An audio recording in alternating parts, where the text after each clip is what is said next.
All right, let's see who we get on board today. So, I have a little time. I'm at the hospital visiting a loved one. So, I figured I'd take a little time and go live with you guys and see what's up. Um, so, yeah, the days at the hospital with Tupac. It's funny. Well, not that it's even funny, but it's interesting how history can be revised by whoever has an audience.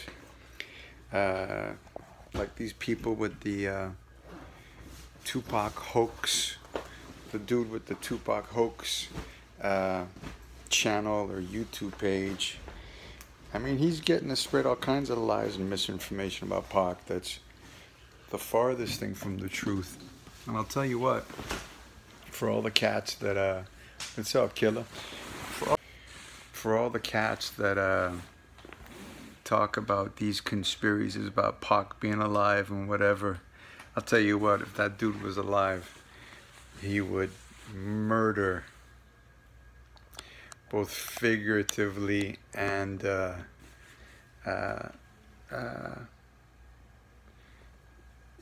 he would murder anyone that sort of is talking shit or saying all kinds of bullshit about Pac that's not really true. Hey Jules, shout out from Manchester. Manchester, you're on the west side of Manchester.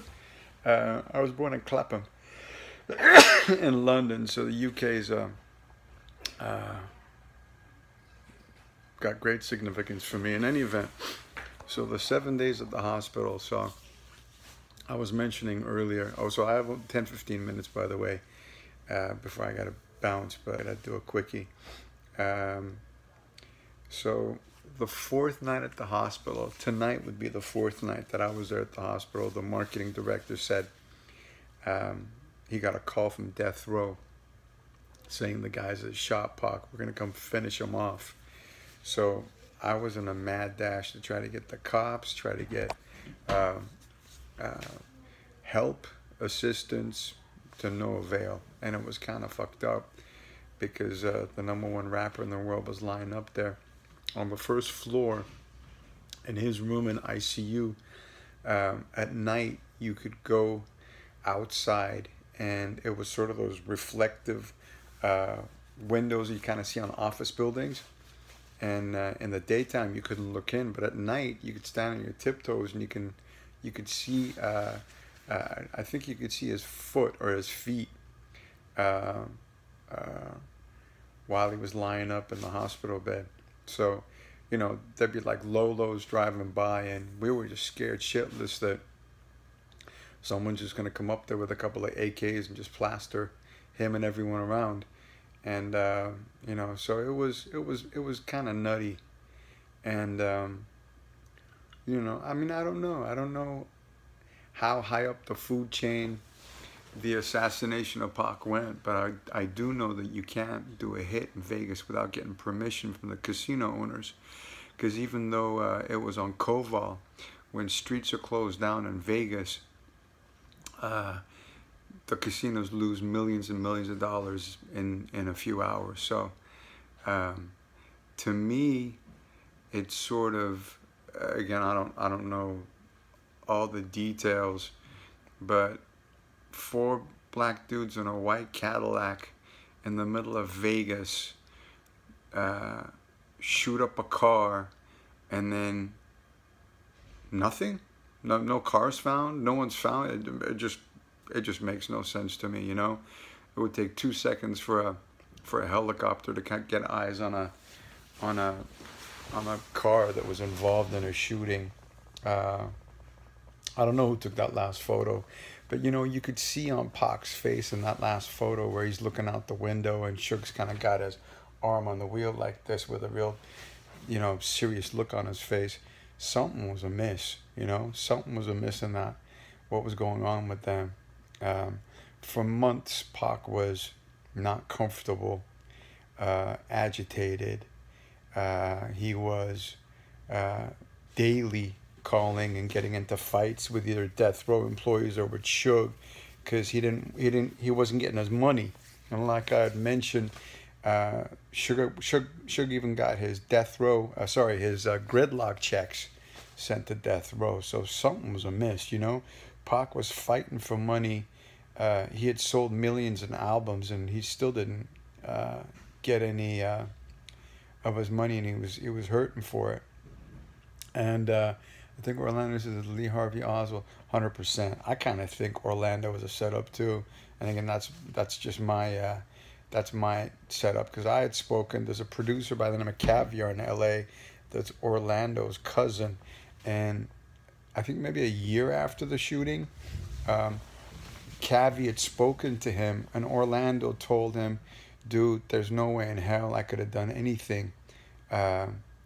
After the beat up, he said, I was laid up in a hotel room, and he's like, but I was getting all kinds of street cred as being the guy that shot Pac, so I just went with it.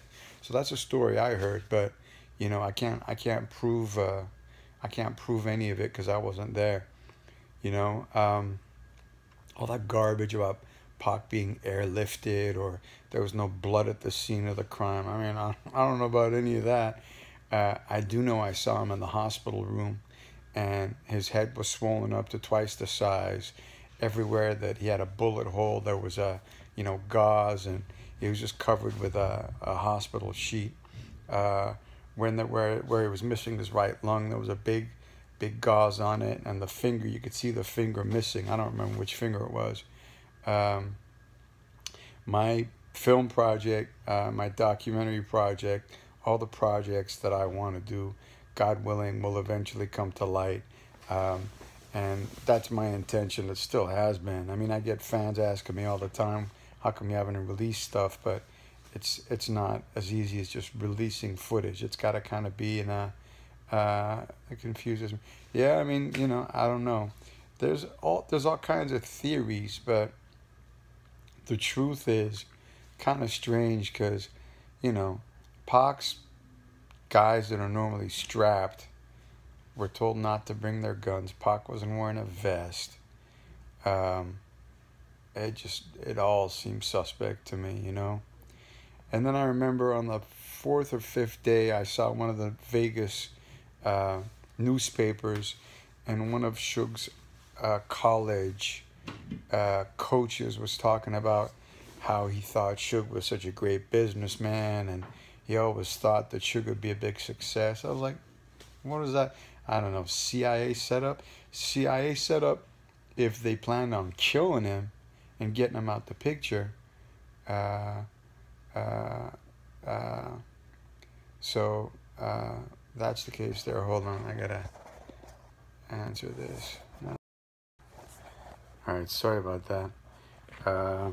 So yeah, there's a lot of question marks about a lot of things, but with certainty I can tell you that 2 weeks before Vegas, Pac fired David Kenner, who was his lawyer, who was Suge's lawyer, who was also a part owner of Death Row. For 2 weeks, Suge was trying to get Pac to Vegas, and he wouldn't go, and he finally went because it was Tyson that wanted him there. And then Vegas just seemed, something seemed to miss. So I was at Club 662 with my then partner Tracy. After the fight, we were waiting for Pac to come. And about an hour and a half after we got there, he walked through the crowd, came up to us and said Pac and Suge had been shot. And then we made it to the hospital, and then that's kind of, that was the start of me being there for 6 nights. And I left the night before he died because my partner Tracy needed me back in LA. We were producing some, I think it was an Ice Cube video, and she needed help. She was like, come on back. And the next morning we heard he was gone. Like I said before, this week every year is kind of fucked up for me because it sort of feels like I lost a wonderful person, a great opportunity, uh, and the world lost someone that could have been far more powerful than a lot of the people that have power. Humanity lost Pac, 100%. I agree with you.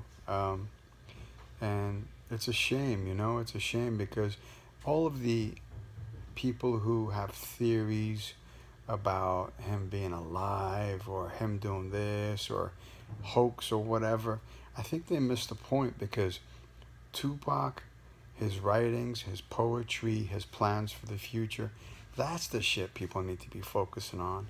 His lyrics, all of his plans, all that, how he affected people, not just the fans, not just you, but even the people that were around him.